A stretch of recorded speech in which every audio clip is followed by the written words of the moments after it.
Let me start with the Daily Graphic, and it's reporting this morning. Stock exchange to support graphic listing. And Abinamwa is the managing director of the Ghana Stock Exchange. I like the look on your face. You're very excited by this particular news. Of course. There's assurance to Graphic Communications Group we all that get they'll be supported. part to own a very solid media group. So it's an opportunity for Ghanaians, you and I, to build our money up and then own a share in Graphic Communication Group. A worthy. We look forward to Multimedia Group, Mr. Kesichim also making that bold step to go on the Ghana Stock Exchange. Mr. Kesichim, good morning. Then Ken answer, good morning. Yeah. Since you are the one saying it, I'm moving on to another story. Accountability in education sector is vital. This is some experts were speaking at the Labadi Beach Hotel yesterday.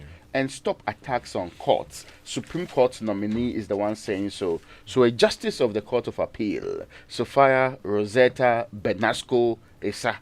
It's a very nice name. Yeah, Sophia Mr. Benasco. Rosetta Benasco. There was some Colonel Benasco some time ago. Yes.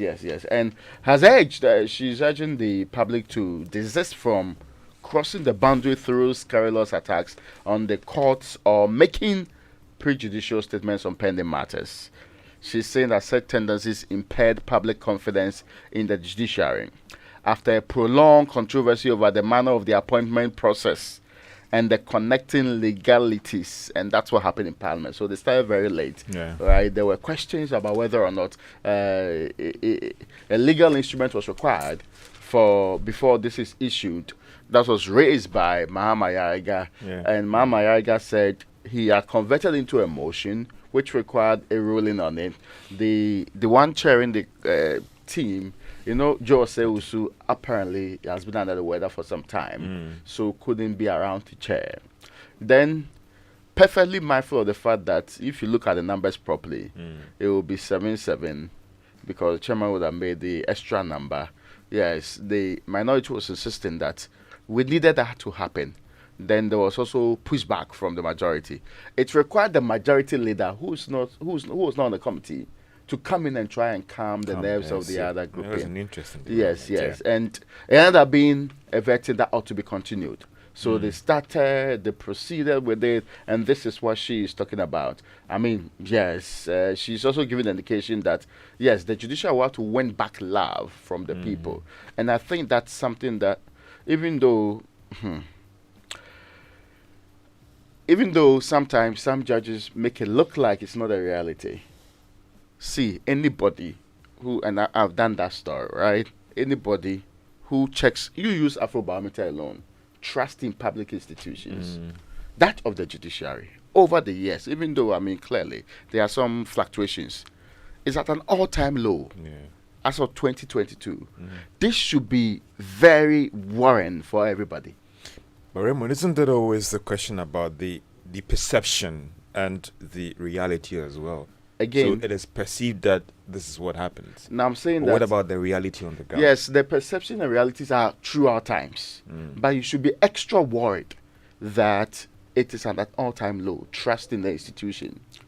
And we all know things can be done to redeem it. You get what I'm trying to say? So they can decipher that. They can decipher pure propaganda against the institution. And many people can determine that. But I think they should start from the basics. If people travel all the way to court and they don't even know that their case has been adjourned and they struggle to make the means there, if justice is not being seen to be done, if paneling on Supreme Court cases appears to have a certain slant, as has been complained about consistently, and people can read and see through some of these things. Do you get my point? Those signals, you cannot wish away. I know, but there's a group. If you take away all the, oh, no, we don't like them, there's still a certain understanding. And I know judges that know that this is truthful and they are committed to working at it.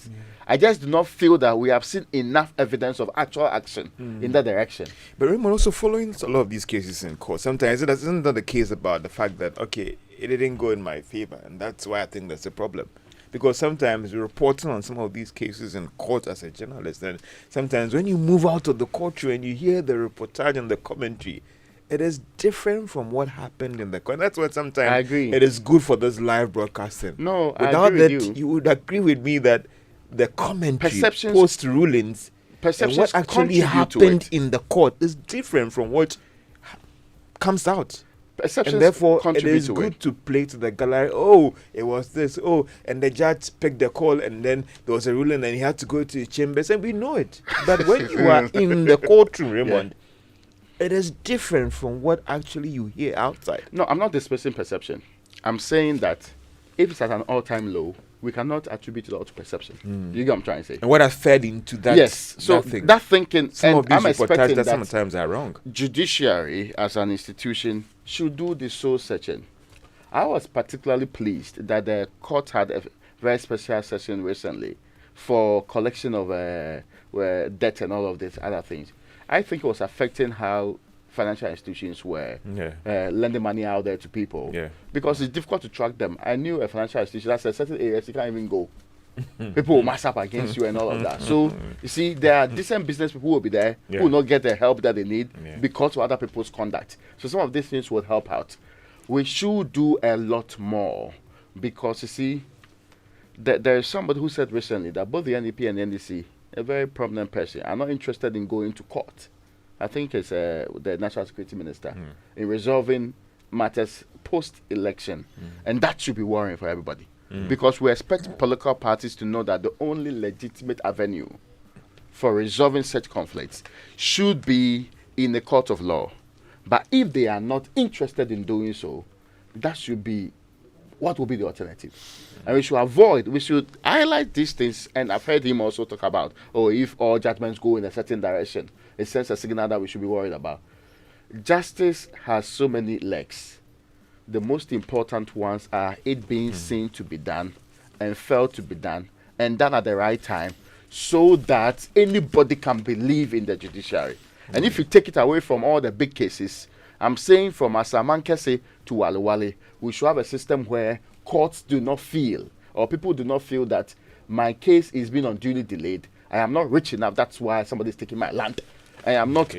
I do not have the resources or the connections. That's why I'm losing out on this. Those things are so important to the core of every society's survival. Look, we don't really have many redundancies in our national lives. We don't have backups. We don't have things to shore things up if things go wrong. So if we have a system of government that has these three pillars that are supposed to check each other, and one fails, the whole country comes crumbling down. This asumdwe, and this peace and stability that we've turned into our biggest export and are so proud of.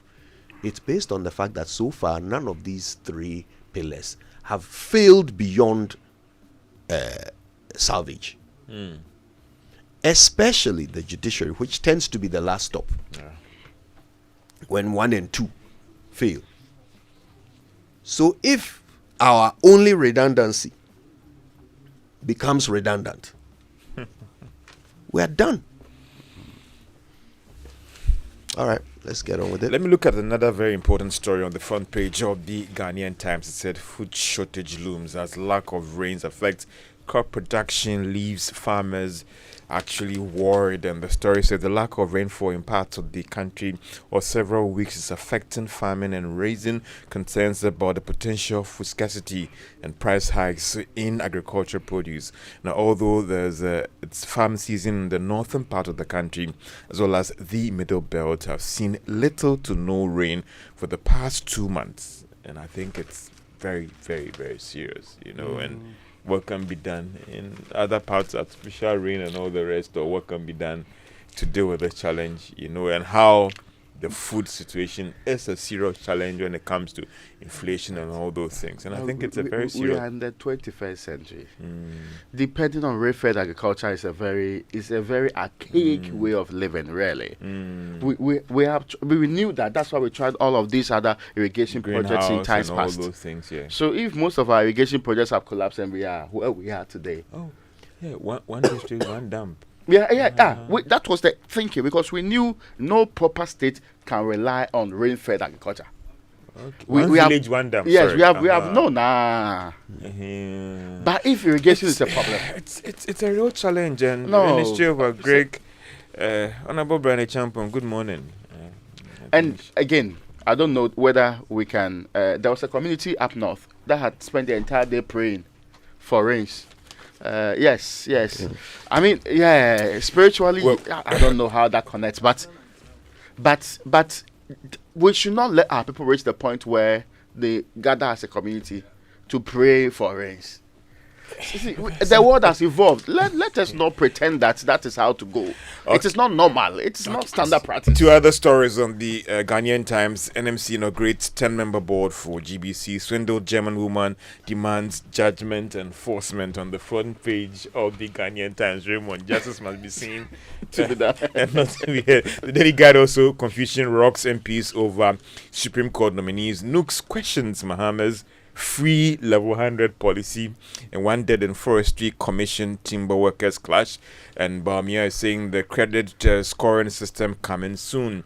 NDC seats under siege, so says Napo. Those are the lead stories on the front page of the Daily Guide. Now, there's a story that I suspected you'd be interested in. This story is in connection with what's happening with the Africa CDC declaring Mpox public health emergency. And there's a question I ask myself. If I want to avoid Mpox in the Republic of Ghana, even though we say there's none here. It used to be monkeypox. Yes. Rebranded as Mpox. Okay. This one sounds more sexy, Mpox. Yeah. But if I want to avoid it, what do I do? I don't know how many people on their own. So we should be on this platform giving you some of the information that you require, so that we do not wait till it's already been recorded, or we are not saying that we should record the cases. But at least we should have some understanding of how it rolls out, so that we can be in preparedness or try and avoid it. Remo, let me do this quick story from the Daily Guide. It said one person has been reported dead following a clash between workers at the Akimoda Timber Market and staff of the Forestry Commission in the Brim Central Municipality of the Eastern Region. The incident, which occurred yesterday morning, has resulted in the Forestry Commission office being closed for safety of the staff. Interesting. Yeah. Well, anyway. Okay. Are we done? Shall we go online? Yes, we can. All right. Renounce your dual citizenship before we approve you, Minority Leader, to Supreme Court nominee. This dual citizenship rigmarole starts. I thought there was all a over ruling again. that said that you could sit on the bench with. I thought so too. Yes. I was also surprised at that comment, actually. I think they are coming from a certain point of view. That you, the Supreme Court, you had ruled that Kwesi, what they call it, could not represent the people for the period that's required. And yet, for the highest court of the land, what does the law say? What for I me, really that's the think. basic thing, Raymond. It's Oh, not at that about- time, no, hold on. At that time, had there been a ruling on the on saying the that Supreme Court one it's in the not first about place? morality, that's But perceptions. no, this is the principle. Principle, but Yes, what is the law? general principle Yeah. cannot be that George is qualified to be a great representative of the people in an area. That qualification is reduced because George has some other allegiance to a At the grouping. time of filing But your is- nomination. we have already Yeah. determined that citizenship thing, it doesn't rise to the level of allegiance. Brilliant. So, and let's not get it wrong. It's allegiance that's the term that's actually being contested Indeed. here. Yeah. So we should all agree that kind of is a bad law. We should all agree that we should move beyond that and not be abusing things like that. In It's any turned case, into political but you're a country football. that is struggling to deal with basic economic issues. If you have dual citizens who can help you out, why not? Yeah. All right. But you are okay with having IMF officials at the Bank of Ghana and also at the finance ministry. But when your own people are also here and they come to help you, say they are partly not part of the country.